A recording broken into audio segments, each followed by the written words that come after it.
Bellingham Unitarian Fellowship. I'm Reverend Paul Beckel. Good. When we speak of Unitarian Universalist values, justice, equity, transformation, and so forth, our emphasis is on putting these values into practice with love at the center. We exercise great caution that these not become empty words. But this is a time when it's dangerous to live these values. Perhaps it always has, but we're very, very conscious of it right now. It has become risky to even say them out loud. We consider interdependence a core value. It's like independence raised to the power of 340 million Americans, multiplied by every person, eagle, salmon, cedar, and their every cousin around the earth, sea and sky. Those now in power, though, think of interdependence not as freedom, but an evil to be crushed. Pluralism, a theme to be rooted out of our libraries, and generosity for suckers. So, shall we speak up in defense of, no, in celebration of our values? We must, and we will. Because speaking, too, is a form of action.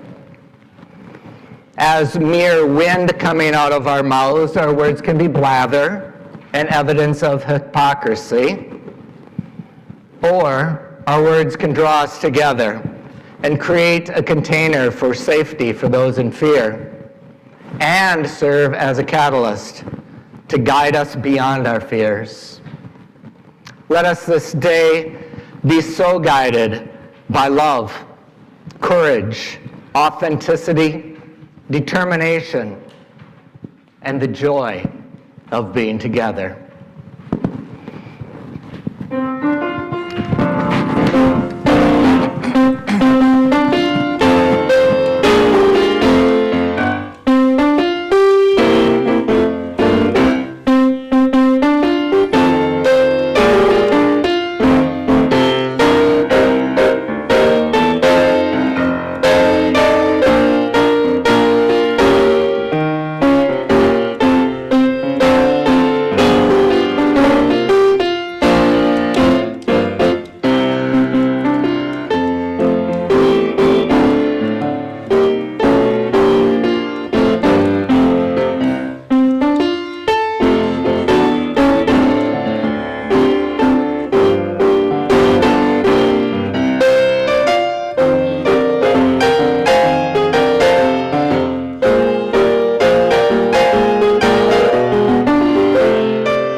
May the light we now kindle inspire us to use our powers to heal and not to harm, to help and not to hinder, to bless and not to curse, to serve you, Spirit of freedom.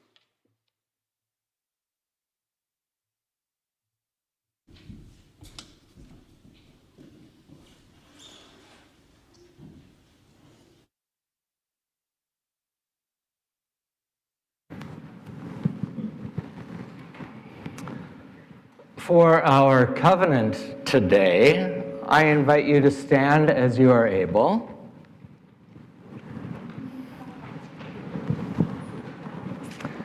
Okay, now, and bounce on balls of your feet in body or in spirit, because I want you to be ready to move.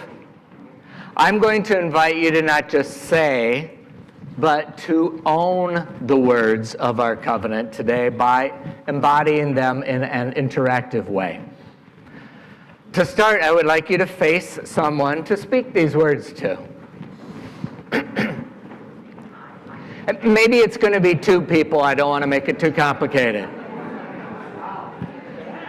Okay.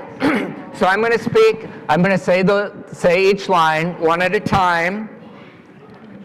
And I will invite you to repeat after me. And then we'll move around and connect with another person for the next line. So make sure those around you who might be shy or new or have limited mobility to be included in each line. So, and to those of you who are on Zoom, know that we are with you in spirit. And so, quiet for a second, see one another, and say, love is the spirit of this fellowship. Love is the spirit of this fellowship. All right, now connect to the next person.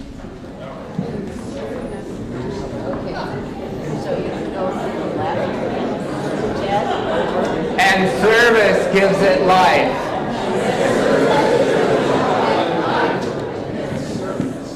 All right, go on. Connect with somebody new.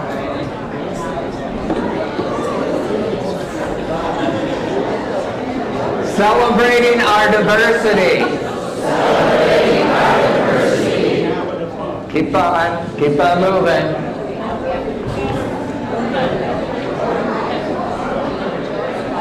And joined by a quest for truth. Keep on moving.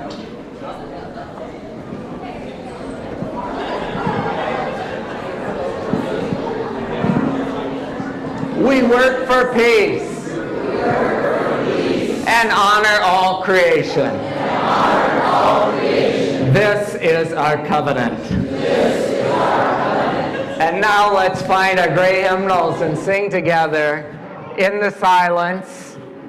It's the last song. It's pasted in the back of the hymnal, in the silence, in the gray hymnal.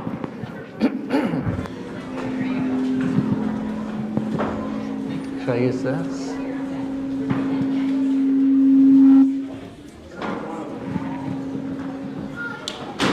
Which mic? Should I turn one of these off? No? Okay. All right.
If our hearts could burn like fire, if our voices be the wind, we would not but all desire freedom, joy, and peace within. Oh, what may these dark days, all our hearts standing still.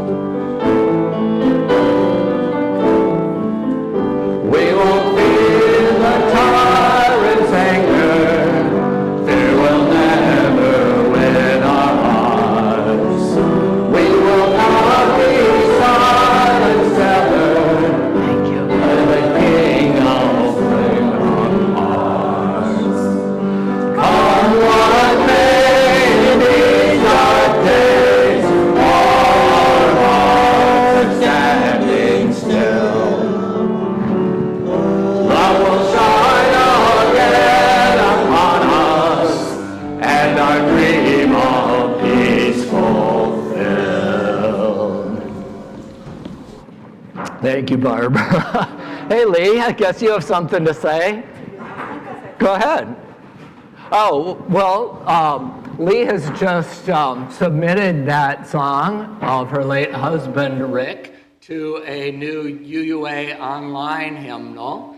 And it was accepted, and I just signed a licensing agreement. Oh, and just signed a licensing I agreement. signed the licensing agreement this week. And one change.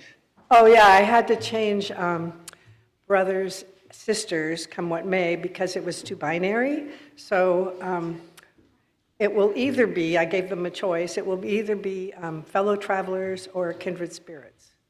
Excellent. Yeah. All right. Thanks so much. Rick was inspiring, and now you are inspiring by following up with that and making sure everyone can share it. Okay. Just because we have our technological glitches doesn't mean we can't have a story.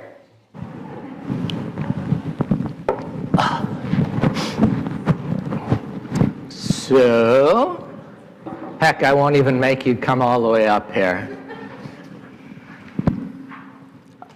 There might be opportunities in this story to make some barnyard animal sounds, so do as you will. This is a story called The Cow That Went Oink. There once was a cow, guess what? That went oink. The cows that went moo laughed at the cow that went oink. Moo ha ha, moo ha ha, moo ha. And the other animals on the farm laughed at her too. Hee ha ha, hee ha, meh ha, meh ha, meow ha, woo woo woo woo ha, cluck cluck ha, quack quack ha, ribbit ribbit ha. Oh, it just goes on. Imagine being treated that way. The cow that went oink was very sad. One day she heard a friendly moo. It was a pig that went moo. What a surprise. The pigs that went oink laughed at the pig that went moo. Moo? Oinka, oinka, oinka, oinka. Ha! And the other animals laughed at her too. Ha! Cluck, cluck, ha! Gobble, gobble, gobble, ha! Etc. The pig that went moo was very sad. The cow that went oink had an idea. She would teach the pig to oink. There's, you get the cow saying, oink, moo. So the cow that went oink made a loud oink, and the pig that went moo listened carefully and then tried to go oink, oi, moo. Then the horse and the donkey, you know what this is. They think it was very funny, but the pig that went moo didn't listen to them. She listened to the cow. Oink, oink, oink, oink, oink. Oi, mook. And the pig that went moo tried again. Oi, noo, moo. Oi, noo. And again, oink-oo. Until the pig finally went, oink. The pig could oink. Now she could teach the cow to moo. The cow that went oink tried to go moo. Boink. And the turkey and the dog and all the farmyard animals laughed, but the cow didn't listen. She listened to the pig and tried again. Moink, ooh, moink, mook, moo, moo, moo. The cow and the pig now were very happy. They could both go moo and oink. And they were the only animals on the farm that could do both, so they had the last laugh. But you know what I was thinking? Can anybody else think of something that could happen after that? What else could happen in that story? What's that? Everybody could learn not only can move, but maybe even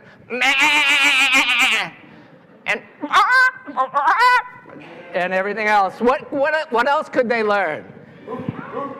Come on, what else could they learn? All right. Well, the kids already know this, but just for everybody else's sake, I was thinking that story might be about listening to each other, but also speaking up in the voice that we were given and being ourselves. So we hope that you'll continue to learn stuff like that as you go off to your classrooms.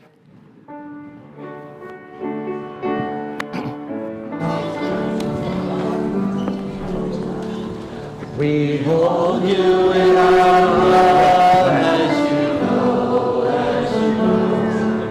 and your heart be at peace as you go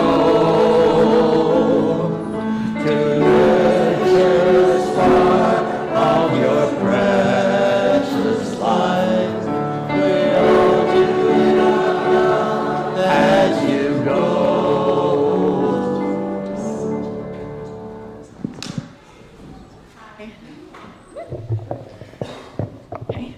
I'm Liz Epperson. I'm the Dumbledore of Sunday School, and I also support, youth and high school. Last week was Easter, so it's not a surprise we had a lot of kids here, but we had the most kids we've had this year at 28. So just thank yourselves for being welcoming and, like Reverend Paul said, just accepting everyone and their gifts and the spirit and I think of our children as like those little seedlings you see in the ground you're so excited to see grow, or in the spring when you notice those bright green buds on the trees. And I think our kids feel that, so thank you. Also, in the spirit of trying to make everybody feel really happy and comfortable at coffee hour, one of the risers has, I think, 3 reasonable-sized bean bags and a box with some puppets in it, large puppets that will be hard to get lost. Children are welcome in all of our spaces, and that might be, since kids already play over there, that might be a really nice spot for them to continue to play. Just let's help everyone with our kindest words, like, great job remembering to put that beanbag back, or, oops, I see a beanbag over there. That, not like, their beanbags are out. And definitely come to me if you're having big feelings about people in our congregation that I might have some kind of say with. And thank you. That's all I have to say. Thanks, Liz. A couple of announcements. Next Sunday, Reverend Chessie Mandeville and I are going to be sharing with you a service called May the Forest Be With You for May the 4th. And we invite you to dress as if you're going hiking. There are a number of printed announcements in the order of service. I particularly want to draw your attention to one about a class called Pathways, which is an introduction to Buff and Unitarian Universalism, that whether you've been here for 30 years or 30 days, we hope you'll come to learn more about our tradition and make connections with one another. And finally, good news, we have raised $355,000 on our pledge drive, which is enough to create a balanced budget for next year, but does not include a cost of living increase for our wonderful staff, full payment of our pledge to the UUA, full coverage of our cleaning, maintenance, and Zoom outreach, or an external financial review. So if you have not pledged, somebody tell us what to do. So, No, seriously, who's here? Thank you. Is he here? He's up with the kids? But he'll be at coffee hour. Okay, at coffee. He's not wearing a ball cap. Okay, and can you ring a bell or something to point him out at coffee hour? Rena, just make sure that you ring a bell or something to call his attention to him. Because He's wearing an Eagles shirt. bet he loves attention, so, okay. Thank you for the reminder, Sky. Okay, so, a new member ceremony. Felice, if you would join me. And by the way, there are 60 women this weekend at the women's retreat. So that's pretty exciting exercise in community building. And one of the things that's going on there is a new member ceremony for Diane Grudy. So in addition to David and Mary, we also have Diane joining us. So it just goes on and on. So there you go. Okay, building community is essential at Buff. Building community is a life-affirming, sometimes challenging, always complex art, one that takes practice, reflection, and reaffirmation from time to time. As we grow in relationship, we appreciate new faces, new ideas, and new perspectives. And so we welcome the opportunity today to welcome new members and to renew our sense of purpose as beloved community. David Shiree and Mary Roush, come on up and tell us the one most important thing that brings you to Buff and the one most important thing that you bring to Buff.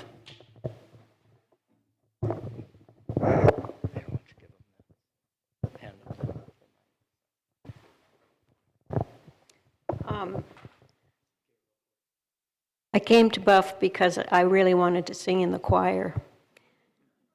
And I am doing that, and happily so. And I work really hard on my, I'm not trained as a musician. So I work really hard on the online helps that Ben puts out for us, and I sing at home. So my goal is to sing well and share it with you.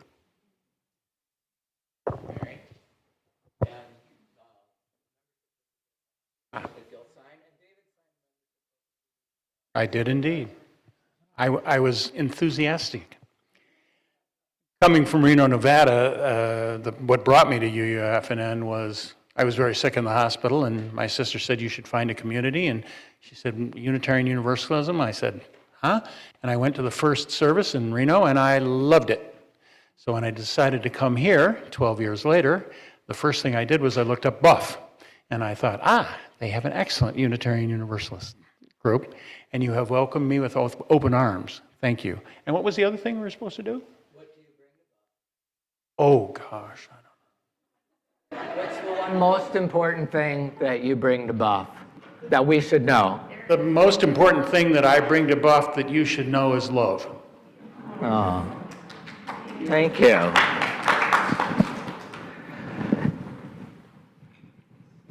Good. Okay, you've already signed the membership book, but we have rows for you.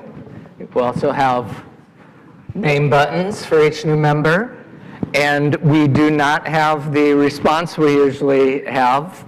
The slides aren't working, but we're going to do this again actually in a few weeks. So once again, we'll be reminded that we joyfully welcome our new members. We strive to be our best selves together. What else do we do? Here, how about that? We offer. We will offer you here a place of rest and solace, and endless opportunities to learn and to serve. We will accept responsibility for our own actions, strive to practice forgiveness, and expect you to do the same. All right, so let's welcome our new members.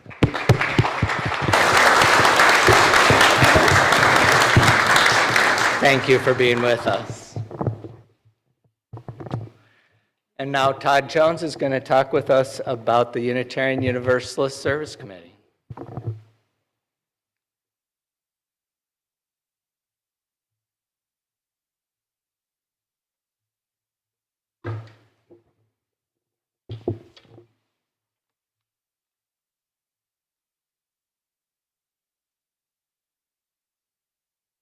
"30 years ago, Carl Nyblade, I don't see you out there, Carl, but Alice Litton, Barbara Davenport, Coral Dudek, and I loaded into my van and headed off to the 1995 UU General Assembly.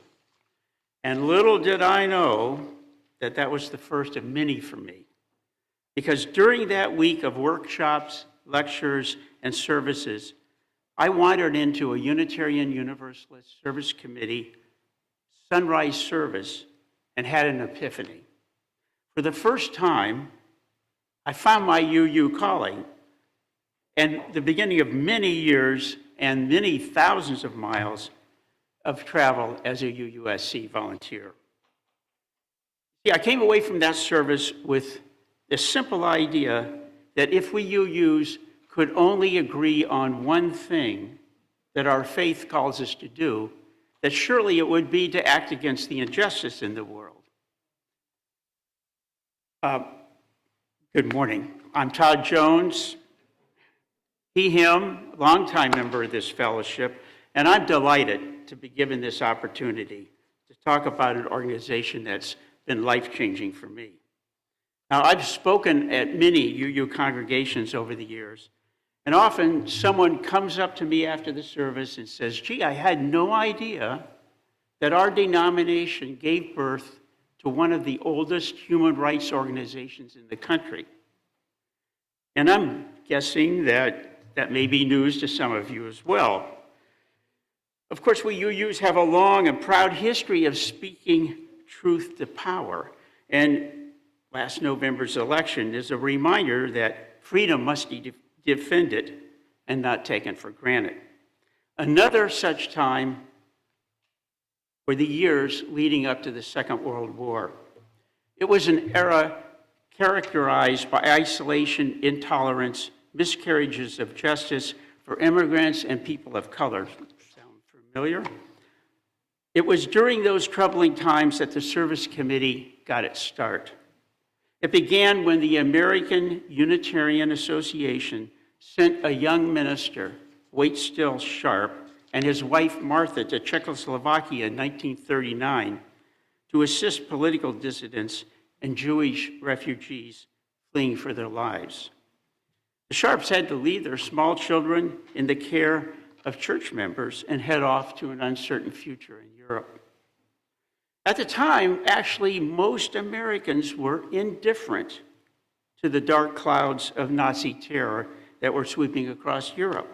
But the Sharps and their colleagues were gauging the tide of history with astonishing accuracy. Unlike the American Rescue Committee or the American Friends Service Committee, they worked in Europe at the same time, but both of these groups worked with occupying authorities as best they could to obtain the paperwork necessary to rescue thousands of refugees. Tremendous work.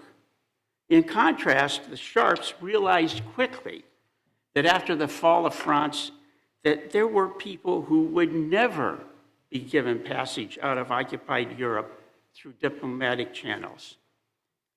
These were people considered by the Nazis to be so dangerous to the Third Reich that they actually created a special law, Article 19, which came to be known as surrender on demand, meaning that anyone who even harbored or helped in any way any of these people, they'd be arrested on the spot without question.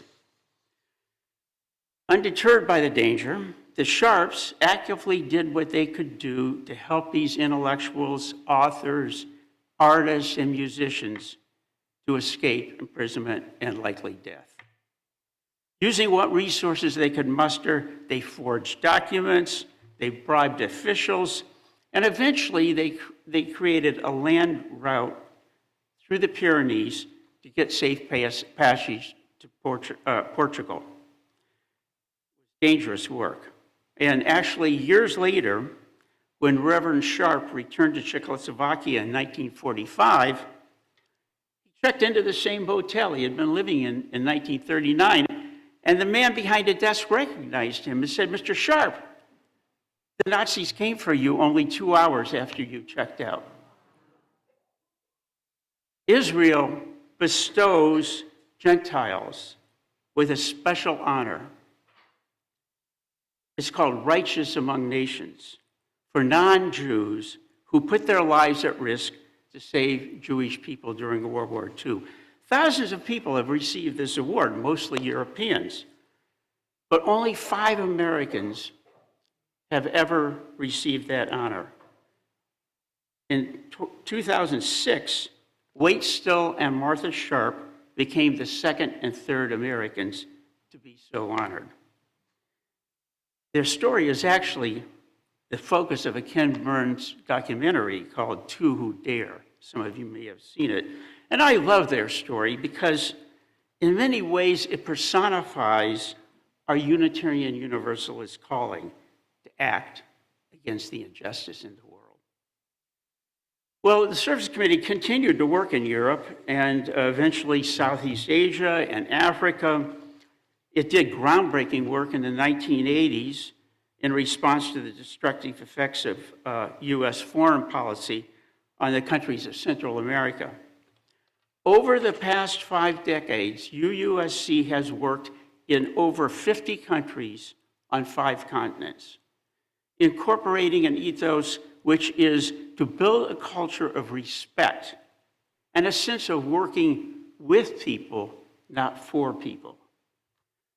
Now, of course, human rights is not about the past or even the present. It's very much about the future. So, here is what UUSC has done in the last 3 months. UUSC responded to the destruction on March 28th of the earthquake in Burma with aid to its longtime project partners there. The Service Committee provided technical support for the Pacific Island Students for Environmental Justice organization, helping them get a hearing with the International Court of Justice to bring a climate change charge case to the United Nations. Only days after the destructive freezing of USAID funding, UUSC, along with Oxfam International and 2 other organizations, filed an amicus brief against the Trump administration's unlawful freezing of congressionally approved AID funds.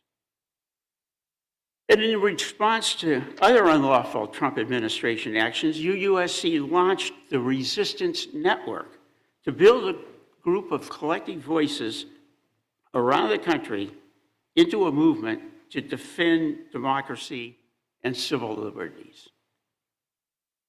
With gender rights and human rights under assault, the Service Committee has redoubled its effort to support the Pink Haven Coalition, defending the freedoms of trans and gender expansive people. 38 U.S. states currently have anti-transgender legislation on the books. All of UUSC's work here at home and around the world includes a gender justice lens. Now, of course, other religious groups have service organizations. But I believe that ours is unique because UUSC is a non-sectarian membership organization, an independent 501c3 nonprofit, founded by UUs and clearly guided by UU principles, but separate from the Unitarian Universalist Association. Creating an independent human rights organization is an amazing thing, and trusting for a denomination to do that. We don't have missionaries. UUSC is focused on actions and deeds, not words. When human rights are threatened or natural disasters strike, the service committee responds quickly. Headquartered in Cambridge, Massachusetts, UUSC's small 43-member staff work tirelessly with the simple belief that all people deserve to live in dignity with justice. We're living through some troubling times, and it's easy to feel despondent in the face of near daily assaults on democracy and many of the things that we UUs hold dear. Now, more than ever, our UU values need to be heard and translated into action. So I'm hoping that you'll put your UU values into action by filling out one of these envelopes and becoming a UUSC member. As Mahatma Gandhi said, what is faith worth if it's not translated into action?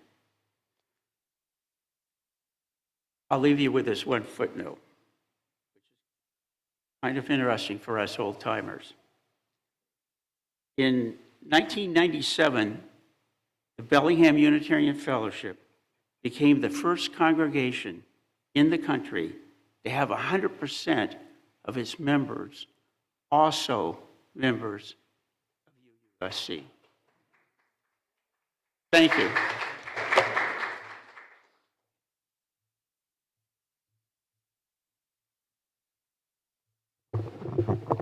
Thank you, Todd, for the history, but also the challenge to live up to the history and the tradition. I also note when you said about the Sharps creating forged documents, it's my understanding that the logo, they had to come up with a logo for these documents, and they invented the flaming chalice, which over the following decades became real in a variety of forms, and only very gradually within our independent congregations led to what is commonly done of actually lighting a physical three-dimensional chalice. So.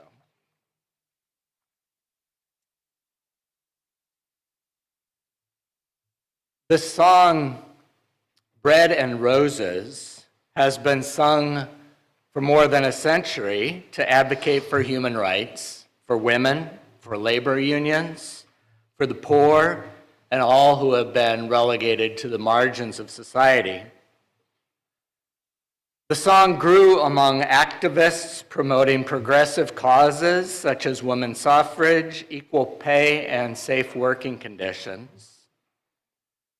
One of the theme's earliest advocates was Helen M. Todd, who proclaimed, "Women's votes will go toward helping forward the time when life's bread, which is home, shelter, and security, and the roses of life, music, education, nature, and books shall be the heritage of every child that is born in the country, in the government of which she has a voice." That is, we're charged as human beings to build a world together where all will experience bread and roses in the forms of both justice and dignity. So let's sing with them. It's number 109 in the Gray Hymnal, isn't it?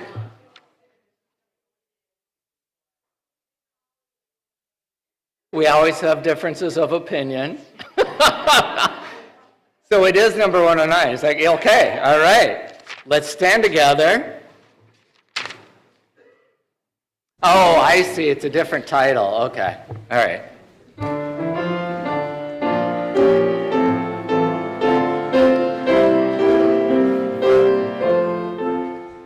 As we come marching, marching in the beauty of the day, a million darkened kitchens, a thousand workshops stray, are touched with all the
Blasphemy.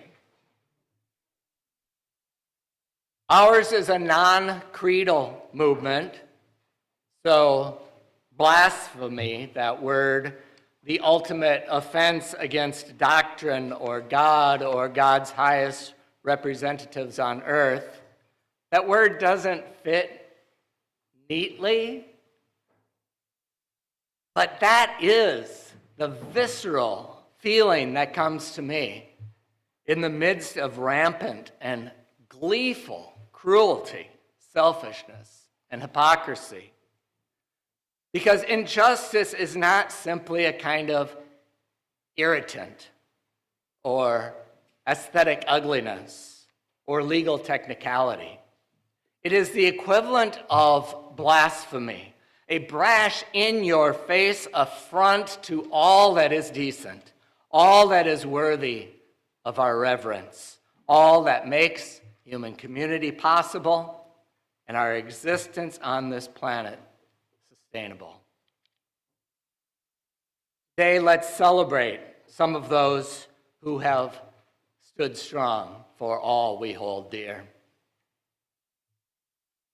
In 1951, Rev Stephen Fritchman, minister of the First Unitarian Church of Los Angeles, was subpoenaed to appear before the United States House Un-American Activities Committee, which was investigating the extent of infiltration of communism into the film industry.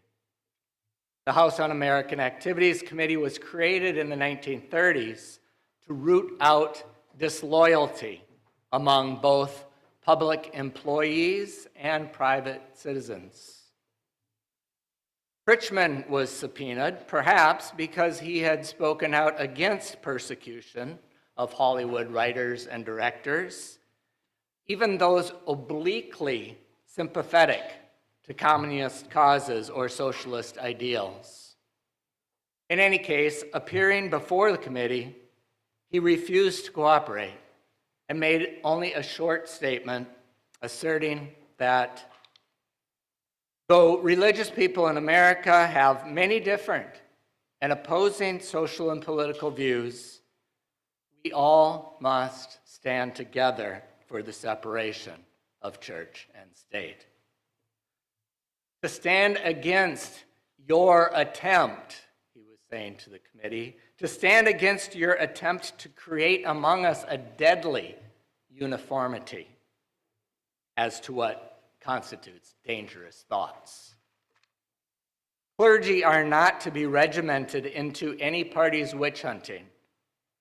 It's been our right and duty since the days of Moses to sift and weigh all ideas and programs for their moral merit, not to give docile conformity to what constitutes loyalty and patriotism. That same year, 1951, First Unitarian Los Angeles voted to refuse to sign a loyalty oath that the state of California had mandated to nonprofit organizations on the risk of losing their tax-exempt status. They had to make a pledge of allegiance to the United States. Refusal to sign this loyalty oath meant the congregation and its financial donors experienced significant financial hardship as donations were no longer tax exempt and their properties were no longer tax exempt.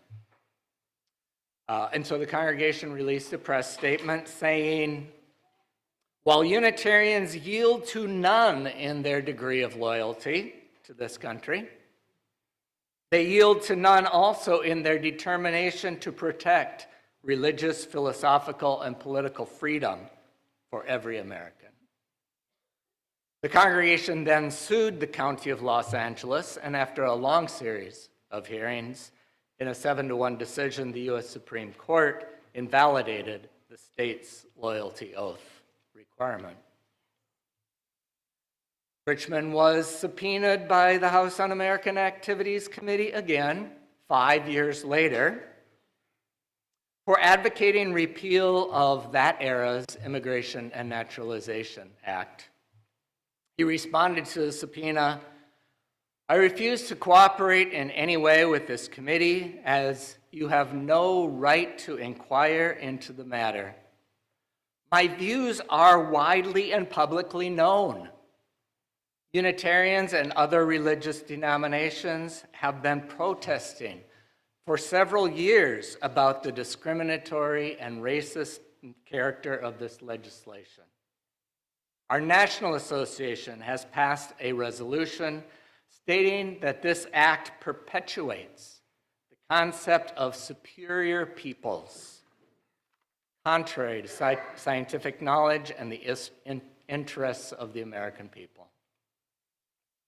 Continued, I stand in firm support of Rabbi Simon Kramer, president of the Synagogue Council of America, when he says, deportation used as a penalty is inhuman and medieval.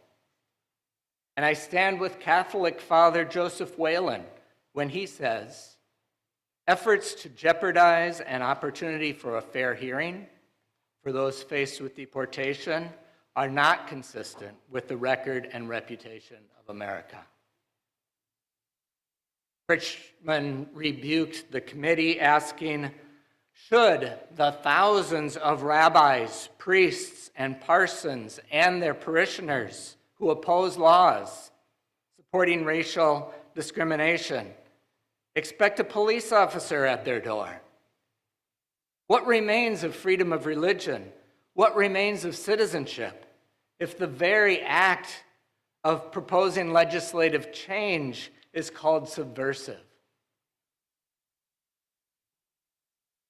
Our Unitarian Universalist heritage includes many examples of working together with other religious traditions, including those with whom we have little else in common. For example, with Jehovah's Witnesses, who won a landmark 1943 case in the U.S. Supreme Court, asserting that their children being forced to salute the American flag and forced to recite the Pledge of Allegiance was a violation of their religious freedom. We continued to speak against such intolerance in 1954 when, at our Ministers Association's 129th annual meeting, math, yes, 129th annual meeting in 1954, so bringing us back all the way to the early 1800s. We adopted a resolution in opposition to the addition of under God to the Pledge of Allegiance. We celebrated the courage of UU teenager Ellery Shemp, who refused to participate in his high school's morning devotions, leading to another landmark Supreme Court decision in 1963 outlawing mandatory prayer and devotional Bible reading in public schools. Shemp and his siblings were harassed in school. His family received 15,000 letters, about a third in support, a third in polite opposition, and a third vituperative and threatening. Later, his Tufts University admissions officer told him that his high school principal had called the college to say it would be a big mistake to admit him. Is it too risky today to speak for our values? Is it foolish to act on principle, even when it might not work to our satisfaction, to stand up for what is right? What if we find ourselves alone and exposed?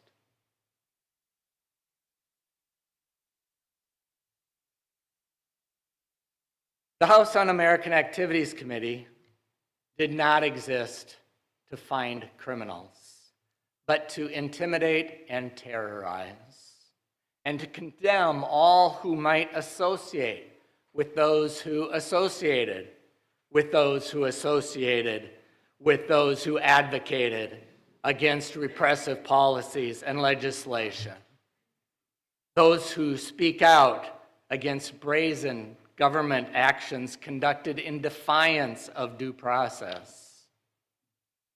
And now today, once again, tax-exempt status is under threat for nonprofits, including schools and universities. The president has not followed through on the threat of one executive order to pull tax-exempt status from environmental groups in particular, as well, of course, as those promoting diversity, equity, and inclusion. And I'm not sure how this might apply to UUSC, but the threat was also to pull funds from any organization that received assistance from a foreign country. So I imagine the UUSC's international work would be very much under threat from something like that. But the president does not need to actually issue such orders. The threat is enough to intimidate action and dissuade financial donors, now when financial support is more important than ever as government funds are being withdrawn. Simply by mentioning activities that he thinks should be illegal, or might sometime in the future be illegal, if he has the whim, President Trump also threatens those engaged in LGBTQ rights work and immigration justice. He seeks to win through intimidation and targeting what he cannot win fair and square in the public square or court. The UUA recently joined a lawsuit opposing ICE's reinterpretation of law, such that what used to bar them from coming into sensitive places, such as schools, hospitals, and houses of worship, to arrest people. Last month, the Buff Board affirmed the UUA's decision to join that lawsuit with, I think, a dozen or more other denominations. A few weeks ago, the UUA made a public statement in response to a White House proclamation on National Child Abuse Prevention Month. Their White House proclamation stating that even acknowledging the existence of trans kids was labeled child abuse. Certainly support for trans kids was, I think it said, was one of the biggest forms of child abuse in America. UUA's response was, we say unequivocally and without hesitation, affirming the inherent worthiness and belovedness of transgender people is an expression of our Unitarian Universalist faith.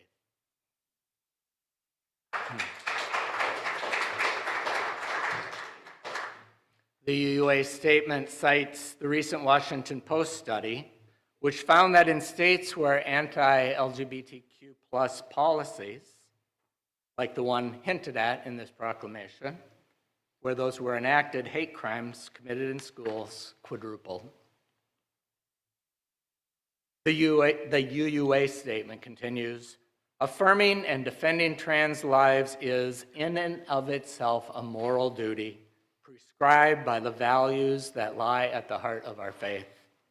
Our core understanding of profound interdependence also reminds us that our struggles are inextricably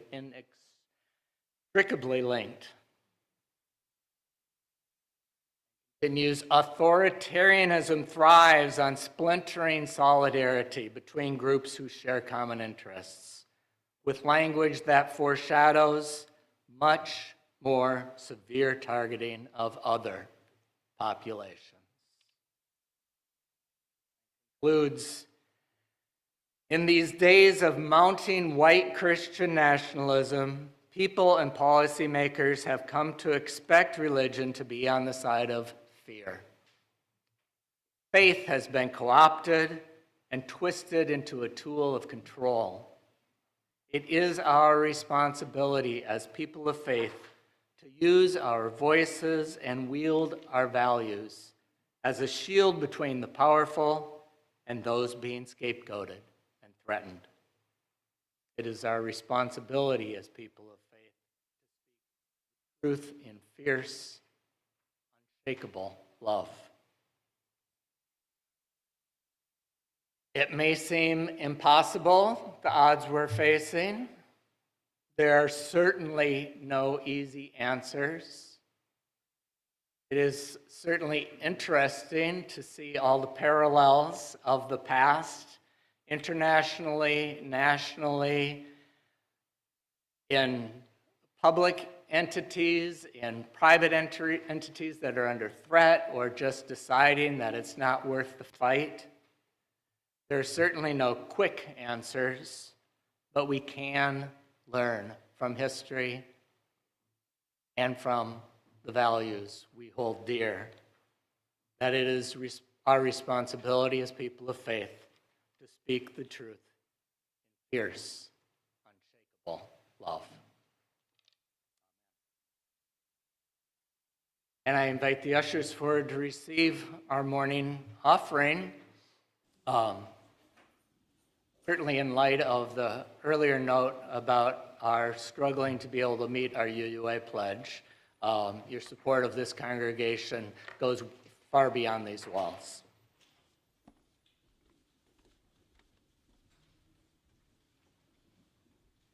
I'd like to say a word about the offertory I've chosen, which is for all the saints.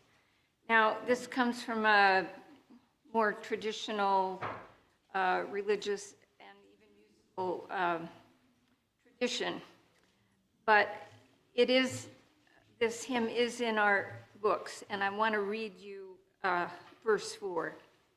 And when the strife is fierce, the conflict long, steals on the ear the distant triumph song, and hearts are brave again, and arms are light. Alleluia, alleluia. We have past, present, and future, you saints.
Thank you, Melanie. Please join us after the service today for coffee and conversation just out those doors and down the stairs.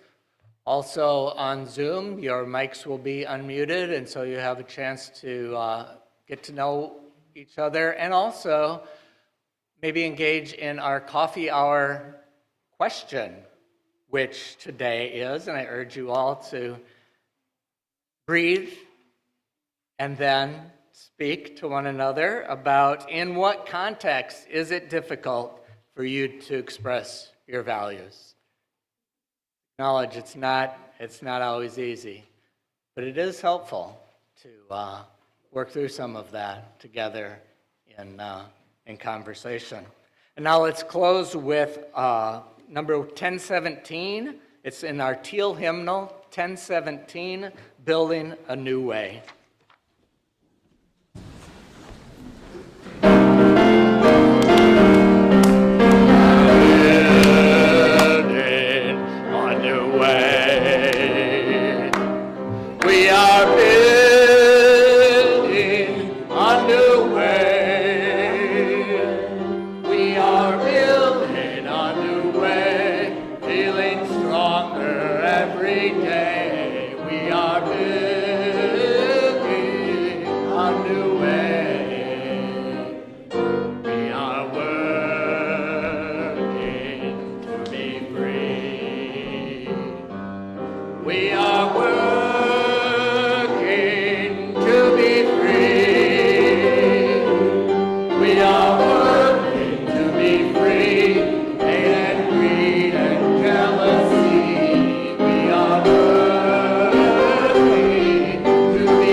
Just by showing up here today, I get the sense that you're challenging yourself and offering support to one another to live Unitarian Universalist values. Let's go forth and do that wherever we may go today and in the time ahead. And let's circle around for freedom.